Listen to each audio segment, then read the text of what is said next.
Olá, alunos! Estamos iniciando a terceira semana. Semana esta inteiramente dedicada a esse tema, a equação de Schrödinger, a dedução dela, as aplicações, né, da equação de Schrödinger. Vamos discuti-la ao longo de 4 aulas e mais outras aulas depois. Porquanto a equação de Schrödinger é a equação fundamental da mecânica quântica.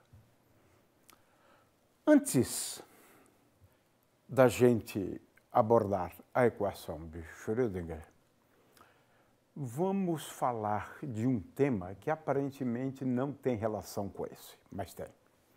Vamos falar da aproximação eiconal. A aproximação eiconal ela é muito útil e muito utilizada nas aplicações da ótica. A aproximação eiconal, por outro lado, é entendida como um limite da ótica física. Na ótica física, nós procuramos entender os fenômenos associados à luz a partir do conceito de campo elétrico, né? Superposição de campo elétrico, interferência de campos e assim por diante. A difração também, estamos falando aqui de superposição de campos, né? Ora, nesta aproximação, nós vamos admitir uma solução para o campo elétrico e o campo magnético, ambos sob essa forma aqui, né? O que seria o análogo ao estudo dos estados estacionários, né? Porque eu tenho uma solução aqui que depende do tempo sob essa forma aqui.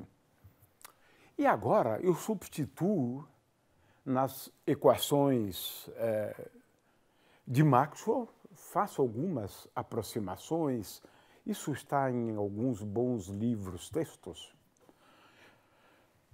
E no final, veja que eu estou aqui interessado em determinar S de R, né? Porque é a função desconhecida ali. E essa função desconhecida, ela é determinada a partir dessa equação, né? A equação da eiconal, ou da aproximação eiconal, onde gradiente de S escalar gradiente de S é uma equação, né? Ao quadrado, então, gradiente de S ao quadrado é igual a N2. Mas quem é N2? N2 é o índice de refração do meio. Ela é boa para a gente estudar, então, a propagação, né? A propagação da luz, né? Quando o índice de refração varia, porque aí a luz se desvia. A luz se desvia. Se N aqui for uma constante, a gente pode provar, né, que a luz se propaga em linha reta, né? Ora, é muito útil, porque agora a gente pode analisar índice de refração que dependem da posição, né? E isso não é tão incomum na realidade. Muito bem. Então, essa é a equação fundamental, né, da ótica geométrica nessa formulação. Porque existem várias formulações da ótica geométrica, né? Essa aqui é a mais sofisticada, uma das mais sofisticadas na realidade, né? E quem é essa função S aqui, né?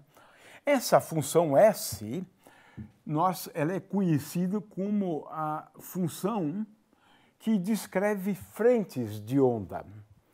S igual a uma constante, como S é função de R, S de R é igual a uma constante, isso, na verdade, descreve uma superfície, e essa superfície é a frente de onda. Então, aquela equação, né, anterior, né, ela, na verdade, é a equação para as frentes de onda, onde uma frente de onda é caracterizada por S de R igual a uma constante.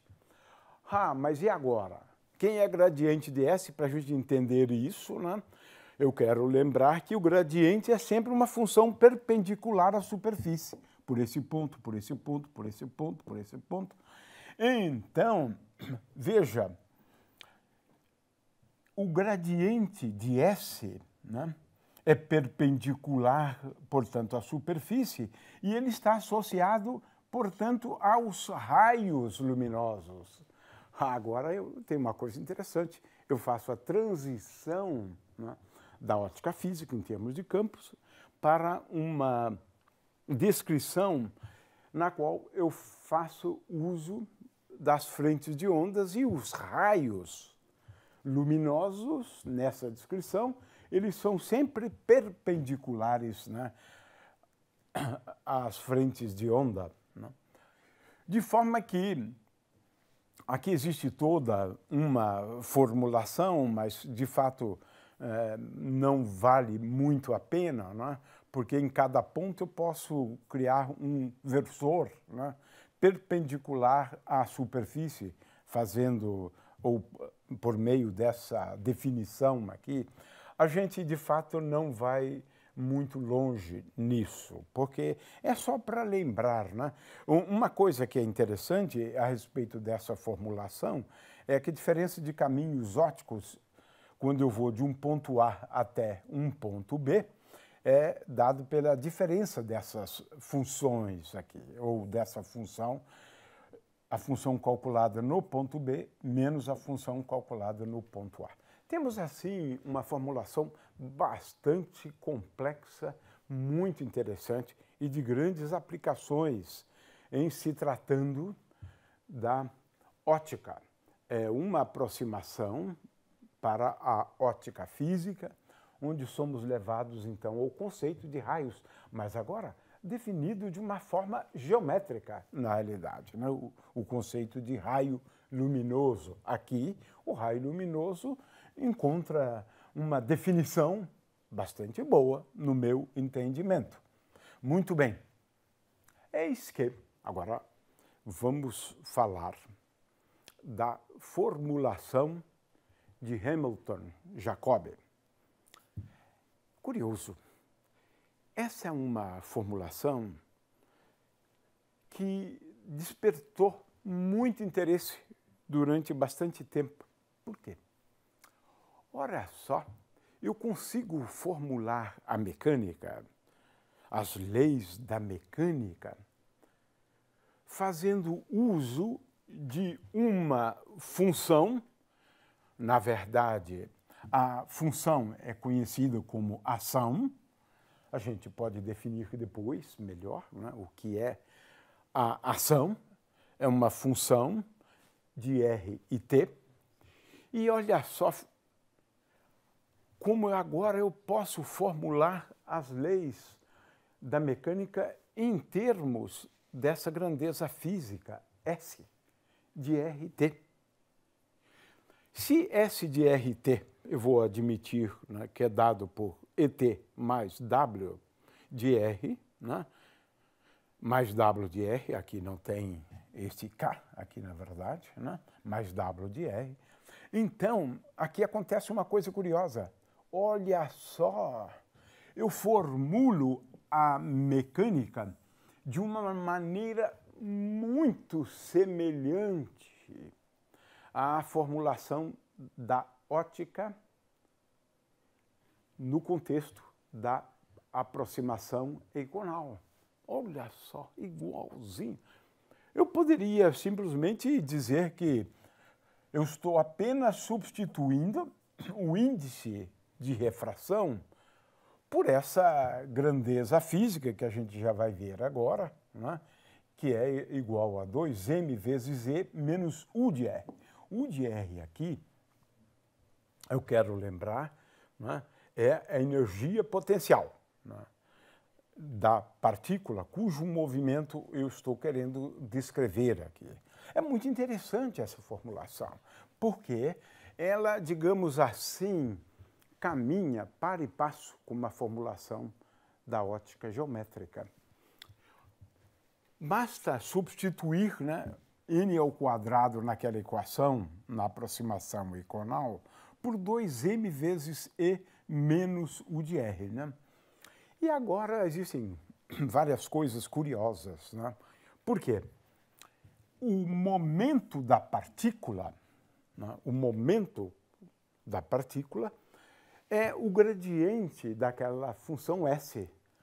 Ora só que coisa curiosa! Agora a gente poderia falar em frentes de onda, né? Sim, na mecânica clássica, né? Onde S de R seriam as frentes de onda. E a partícula, agora é a partícula, é a trajetória da partícula, ou seja, a trajetória da partícula, ela é perpendicular a essas funções, S. Tá vendo? Aqui eu tenho uma superfície S igual a constante, outra superfície S igual a constante, e agora a trajetória das partículas, elas são sempre perpendiculares às frentes de onda, e assim eu determino P. Aí na apostila vocês vão encontrar um desenvolvimento que permite agora uma formulação, né, da mecânica e definir R como função do tempo e assim por diante. Né? Mas existe toda uma beleza nessa formulação. Não há tempo para a gente se ater, né, a essa formulação de Hamilton-Jacobi. Né? Aqui, por exemplo, eu tenho uma equação para R, né? R agora como função de S, na verdade. Mas isso aqui é para quem quiser realmente se dedicar um pouco a essa formulação. Não é o caso aqui. Né? É que essa formulação foi essencial para Schrödinger, né, deduzir a equação dele. Schrödinger conhecia muito bem a formulação de Hamilton-Jacobi. Né? Não vamos, então, a esses detalhes, mas se pode chegar ao final e escrever, utilizando essa formulação, né? Por exemplo, a segunda lei de Newton. É uma formulação bem bonita mesmo. Né? Mas não vale a pena a gente trabalhar muito, né, essa formulação. Muito bem.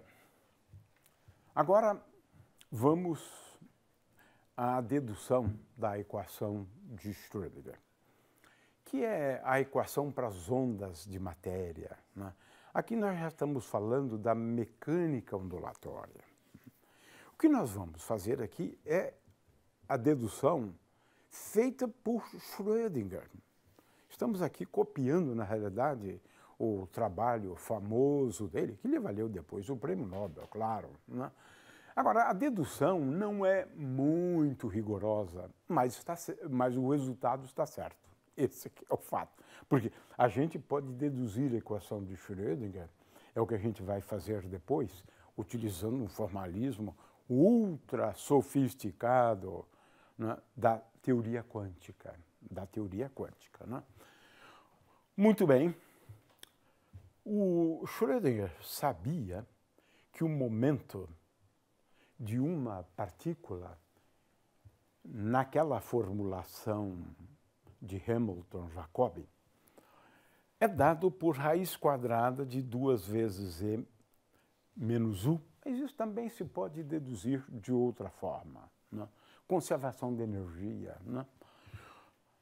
E também Schrödinger tinha conhecimento, claro, da proposta pioneira, né, de de Broglie, onde se procura associar um comprimento de onda ao momento, né, de uma partícula. 1 sobre P, 1 sobre lambda é igual a P, e aqui eu tenho raiz quadrada, aliás, H cortado, não H cortado. Né? H cortado. Então, ele tinha conhecimento e utilizou isso, na verdade. Né? Então, Schrödinger fez uso da proposta pioneira de de Broglie. E agora vamos à dedução da equação de ondas dele. Não é? Ora, Schrödinger começou com uma equação de onda normal. Aqui está. Para uma função psi, porque na realidade Schrödinger tinha a sua própria concepção sobre o que seria essa função psi. Né? Depois foi interpretada, né, como densidade de probabilidade, mas isso foi Bohr quem fez. De qualquer maneira, ele procurou uma função, né? Aliás, a solução para uma equação de ondas, aqui é o sinal menos, né? É a equação de ondas. E aí ele procurou uma solução sob essa forma. É isso que ele fez. Ora, em sendo assim, procurando uma solução sob esta forma, 1 sobre V2, D2 psi, D2, D2, lembrando, não é, que Ni vezes, que é a frequência, vezes o comprimento de onda, é igual à velocidade, ele deduziu e, veja, chegou a essa expressão aqui para a derivada segunda. Não é? O fato é que aqui eu tenho a velocidade. V é igual a Ni vezes o comprimento de onda. Então, vamos continuar. Né? Veja, com aquela proposta, agora, olha só a forma daquela equação de ondas. Aqui está. Foi isso. Porque V2 é igual a Ni2 vezes lambda 2. E um dos Ni ao quadrado se cancela com aquele termo que está em cima. Ele chegou, então, a essa equação. E aí ele disse, mas vamos nos lembrar da proposta de de Broglie. Na proposta de de Broglie, a coisa seria bastante simples. Né? 1 sobre lambda é igual a 1 sobre raiz quadrada, e aqui eu tenho 1 sobre 2m vezes e menos u. Então, utilizando esta expressão, ele agora chegou a esta equação aqui, a esta equação. Eu agora, aqui eu tenho h sobre 2π, que é h cortado, portanto, esta equação de Schrödinger é a equação mais importante hoje entendida como sendo a equação, né, para soluções onde o sistema exibe uma energia bem definida, né, soluções de estados, né, estacionários da teoria quântica. Né. Aqui eu tenho o operador laplaciano, né, esse é fundamental aqui, d2 dx2 mais d2 dy2 mais d2 dz2. Né? E a equação de Schrödinger, depois ele escreveu essa equação, né, envolvendo o tempo, é I vezes H cortado, né, ddt de psi zero. Esta é a equação de Schrödinger, esta aqui é a equação de Schrödinger dependente do tempo, e a anterior é a equação de Schrödinger para estados estacionários. Então, é uma equação para essa função psi de R. Né? Muito bem, aqui por alguma razão está faltando, né, um H cortado e aqui um DDT. Muito bem. Essa, então, é a equação de Schrödinger dependente do tempo. Né? Essa equação é uma equação muito importante porque é a equação para as ondas de matéria. Né? É, portanto, a equação fundamental da mecânica ondulatória, onde agora eu vou fazer uso, né, de conceitos, né, da física ondulatória. E esta aqui é a equação de ondas de matéria. Né? A questão é quem é psi? Quem é psi? Hoje nós adotamos, né, a interpretação da Escola de Copenhague, onde psi é interpretado como uma amplitude de probabilidade. Ou seja, a probabilidade de P de encontrar a partícula num ponto R do espaço no instante de tempo T. Na realidade, aqui o que importa é um elementozinho de volume, dV. A probabilidade de P infinitesimal, né, de encontrar a partícula neste ponto aqui caracterizado pelo vetor de posição R no instante de T, onde R aqui indica a posição de um elemento de volume. Então, dP é igual, veja, dP, que é a probabilidade, na verdade eu estou considerando um elemento de volume infinitesimal. Então, dP, né, é igual à densidade de probabilidade ao quadrado, né? Ou melhor, é o módulo de psi ao quadrado, e isso aqui é a densidade de probabilidade, né, vezes dV. Se o volume dV for grande, a probabilidade aumenta. Ora, o fato é que essa interpretação probabilística, ela indica que a probabilidade de você encontrar a partícula em qualquer ponto do espaço é igual a 1. Isso é mais ou menos óbvio, né, do ponto de vista da interpretação probabilística. De forma que sempre a gente deve se lembrar, né, dessa condição de que a densidade de probabilidade, que é a probabilidade por unidade de volume, integrado sobre todo o volume, é igual a 1. E, às vezes, a gente precisa, em algumas soluções, de normalizar a função de onda. Normalizar a função de onda é encontrar certas constantes de tal forma a satisfazer a essa condição. Porque a probabilidade de encontrar a partícula em qualquer ponto do espaço é igual a 1. Ela existe, afinal de contas, né? Isso é basicamente dizer, essa partícula existe, né? Porque ela está em algum lugar ela está. Muito bem. É claro que isso leva a problemas de interpretação, como eu disse antes, né? Einstein, por exemplo, não gostava muito da ideia, especialmente à luz do princípio da superposição.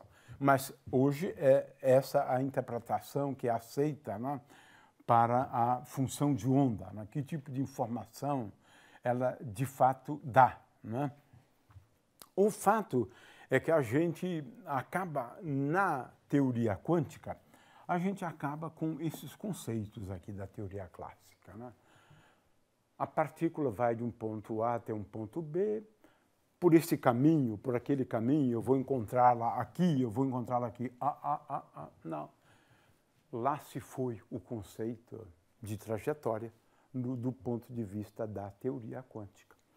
O que a gente pode, na verdade, dizer é em que regiões é mais provável a gente encontrar a partícula. Por exemplo, nessa região mais escura é mais provável, né? Porque isso tem a ver com o comportamento do módulo daquela função psi, né, ao quadrado.